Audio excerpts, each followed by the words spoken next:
My name is Rob Hopkins. I am the founder of Transition Town Totnes in Devon and of the Transition Network, which is an international network, and my official job title is Catalyst and Outreach Manager. Nice. And what in the world is a transition town? What is a transition town? A transition town is a place which has decided to approach community resilience as a form of economic development in a way which is owned and driven by the people, the community of that place. It's a bottom-up approach which is about saying, I don't like what I see coming, and I'm not going to just sit here and wait for the cavalry to come right into the rescue. We are the cavalry, and we're going to get together and figure out what to do. Give me an example. Tell me a story about kind of what these towns are doing. Well, so Transition started 7 years ago in the town I live in Devon. We didn't even think it would work there or catch fire there. There's now transition happening in 44 countries around the world, thousands of communities where this is happening. It's really become viral, and it's a thrill to see that happen. One of my favourites is a project called Brixton Energy, which is in London, in Brixton.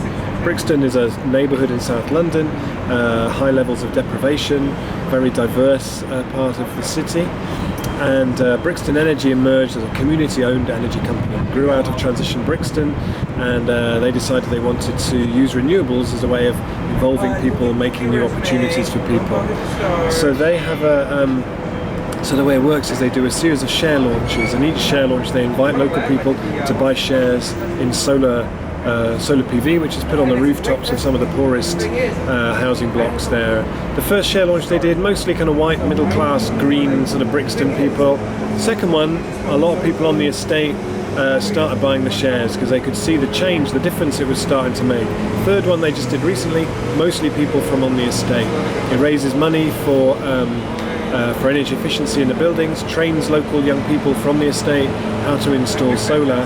And when Ed Davey, who's Britain's Secretary of State for Energy and Climate Change, recently announced that he wanted to see a revolution, a community renewable revolution in the UK. The place he chose to launch that push was on the rooftop in Brixton, because actually they're people who didn't wait for permission from anybody.